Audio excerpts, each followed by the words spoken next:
से कल मैं तुम्हें कहना भूल गया, तुम तो काफी बड़ी हो गई हो नंदिता। अभिनव प्लीज मुझे नंदिता मत बुलाओ।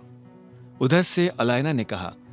अभिनव उसके मुंह से यह सुनकर एक सेकंड के लिए शांत हो गया।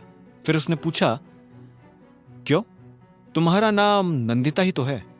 नहीं, अब नहीं है। जब से तुम गए थे तब से मेरी भी दुनिया बदल गई थी। अब दुनिया की नजर में मैं नंदिता नहीं, अलायना हूं। जैसे तुम अभिनव नहीं, टाइगर हो। वैसे तुम अभी क्या कर रहे हो? अगर फ्री हो तो मेरे घर आ जाओ। अलायना ने कहा। यह सुनते ही अभिनव के होश उड़ गए। अलायना ने जब अभिनव को अपने घर बुलाया तो वो हैरान हो गया। उसे समझ नहीं आया कि वो उसके घर जाने के लिए हाँ कहे या ना। जब अभिनव कुछ सेकंड्स के लिए चुप रहा तो आखिर में अलायना ने पूछा, क्या हुआ अभिनव? हाँ या ना, कुछ तो कहो। अभिनव को एहसास हुआ कि अलायना से कुछ भी छुपाना उसके लिए अच्छा नहीं होगा। इसलिए उसने अपना गला साफ करते हुए कहा, अलायना, मेरी शादी हो चुकी है। इस वक्त अपना घर छोड़कर तुम्हारे घर पर आना अच्छा नहीं लगेगा। अरे शादी हो गई है? कब और कैसे? तुम्हारी शादी कैसे हो सकती है? तुम्हारी तो अभी शादी की उम्र भी नहीं हुई है। और भूल गए, जब हम छोटे थे तब तुमने प्रॉमिस किया था कि तुम सिर्फ मुझसे शादी करोगे। अभिनव अलायना की ये बात सुनकर मुस्कुरा रहा था। अलायना के तेवर अभी भी वैसे ही थे जैसे बचपन में थे। वो अपने दिल में कोई बात नहीं रखती थी। उसे सामने वाले से जो कहना होता था वो खुलकर बिना झिझके कह देती थी। आखिर में अभिनव ने अलायना को जवाब देते हुए कहा, बहुत लंबी कहानी है नंदिता, हम इसके बारे में फिर कभी बात करेंगे।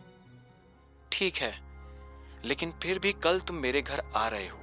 हमें कुछ जरूरी चीजों के बारे में बात करनी है और इस बार मैं तुम्हारे मुंह से ना नहीं सुनने वाली हूं। अलायना के मुंह से ये सुनते ही अभिनव को हंसी आ गई और उसने कहा, तुम टाइगर को ऑर्डर नहीं दे सकती हो नंदिता। नंदिता शब्द पर उसने अलग से जोर दिया था। यह सुनकर अलायना कुड़ते हुए बोली, मैं तुम्हें एक दोस्त की तरह तो ऑर्डर दे सकती हूं ना, या उसमें भी कोई दिक्कत है? अभिनव जोर से हंसा और बोला, नहीं नहीं, तुम्हें इतना सब कुछ करने की जरूरत नहीं है। वैसे भी हमें अब एक दूसरे से मिलना तो है ही, तो मैं आ जाऊंगा। मुझे भी तुमसे मिलकर तुम्हें बहुत कुछ बताना है। ठीक है, तो फिर मैं कल तुम्हारा इंतजार करूंगी। हाँ, मैं कल फोन करता हूं। ठीक है, लेकिन तुम फोन रखो उससे पहले क्या मैं ये जान सकती हूँ कि तुम्हारी शादी किससे हुई है? अलायना ने फोन काटने से पहले अभिनव से पूछा। अभिनव की शादी की बात उसके दिमाग से अभी तक निकली नहीं थी। अभिनव यह सवाल सुनकर एक पल के लिए हिचका और आखिर में बोला, अनन्या सिंह। जैसे ही अभिनव ने इतना कहा तो अलायना ने उधर से फोन काट दिया। अभिनव ने फोन कटते ही एक गहरी सांस ली और गाड़ी आगे बढ़ा दी। कुछ देर के बाद वो अनन्या के घर पहुंच चुका था। अनन्या के कमरे के बाहर पहुंचकर उसने देखा कि कमरे का दरवाजा बंद था। अभिनव ने दरवाजा खटखटा दिया। कुछ देर के बाद अनन्या ने दरवाजा खोला और बोली, क्या है? मैं कुछ देर के लिए सोना चाहता हूं। यह सुनते ही अनन्या खींचकर बोली, अच्छा, तुमने ऐसा भी क्या किया है जो तुम्हें इतनी नींद आ रही है? अनन्या यह क्यों कह रही थी, अभिनव को यह समझ आ गया था। वो अभिनव को कल रात के लिए ताना मार रही थी।